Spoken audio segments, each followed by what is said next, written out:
We have a major problem, folks. That is right. Sound the alarm because there is a major problem with JoJo's Bizarre Adventure All-Star Battle R. And as you saw in the beginning video that I just posted in, I'm over here. I put myself to the side because obviously behind me right here, as you guys can see, this guy right here, right? This is me when I was playing the interactive video or the gameplay demo that we've gotten over the weekend and whatnot, which is still available to be able to be played for another 2 days. So if you have a chance, please go ahead and download the demo. Get your hands on JoJo's Bizarre Adventure. See how it feels for you. See if this is the game that you want to purchase or put your money on. I personally believe that I will be dropping money on this game. But there's a lot of things that we need to definitely mention and talk upon. One of the bigger key things is in regards to the desync. That is right, de-syncing. Now, a lot of players may not understand what de-syncing means. Some of you guys are fairly new to the anime gaming community and to possibly just FGC terms or fighting game community situations that happen with video game playing online. Now, this is a situation that shouldn't happen at this point in time, knowing that this game originally did not suffer from a desync issue, and I'll explain exactly what happens. So, desync occurs when the server is established by the two players ends up dropping in a way that what you see on one screen is not reflective of what's happening on the other character screen. Now, what that means is, whereas to on my screen right now, as you guys can see, I'm practicing here doing combos with Jotaro against Jolene. If there was an actual battle and this was an actual opponent, but what ended up happening is that while I am doing these combos right here in a desync situation, on Jolene's screen, on the opponent's screen, my character will look like he's still standing on the other side. Now, this hasn't happened in a lot of fighting games in a long time, especially a game that's supposed to be on a competitive level. This is something that generally doesn't happen.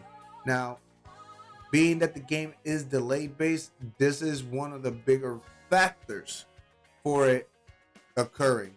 Another factor for this happening is, from the understanding, is the fact that the game got translated from 30 frames per second to 60 frames per second. So the way the JoJo team handles that moving forward, and when I say moving forward, I mean in regards to getting that patch, getting that fix for the network systems, means a lot in how this game will ultimately crash and burn if it does not get fixed. So follow me here.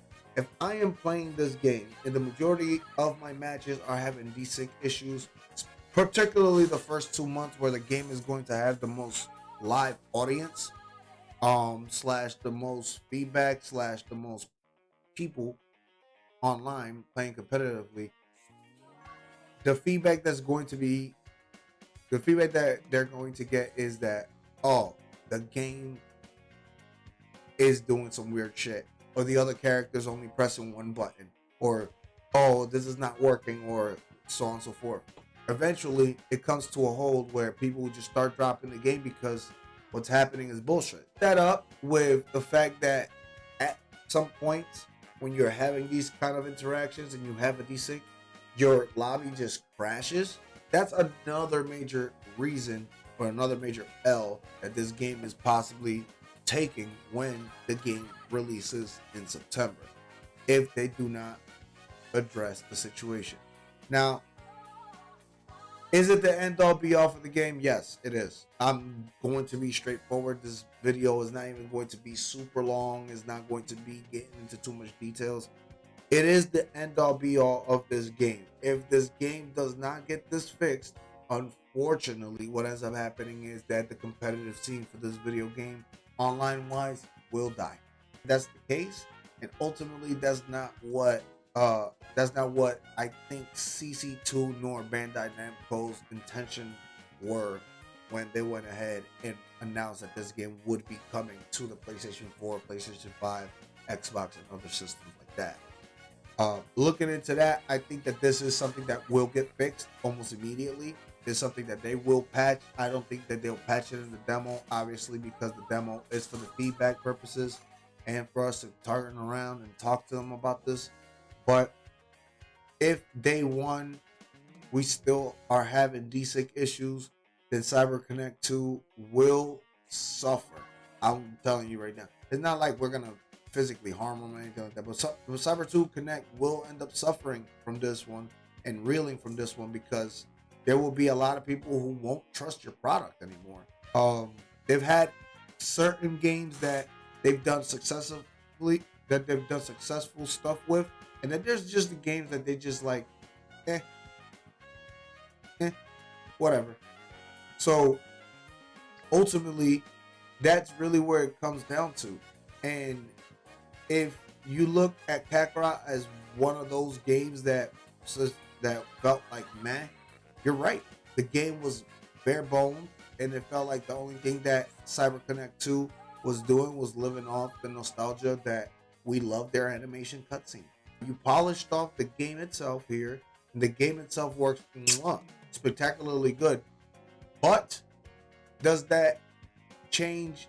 But if the internet doesn't work, the lobbies aren't working, and we never get this addressed, or this is basically a constant in the game, then the unfortunate thing is that yes, this game will drop like a fly after a month or two of online play, only because you're not going to find players. You're not going to find people that are going to play, and you're only going to find a selected amount of people that are going to be doing this. And then when you do that, you're going to be in the background thinking, well, what happens with my netcode? Is my netcode going to be ass?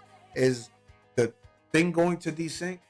Again, it is a major problem because it's happening in the demo, but there's many reasons why a demo is a demo, and many reasons why this particular thing is happening in the demo, which can possibly be that this demo is quote unquote a semi-full version of the game, but all the restrictions and coding put in place to not show all the other characters and so on and so forth also is causing the offset and the desync.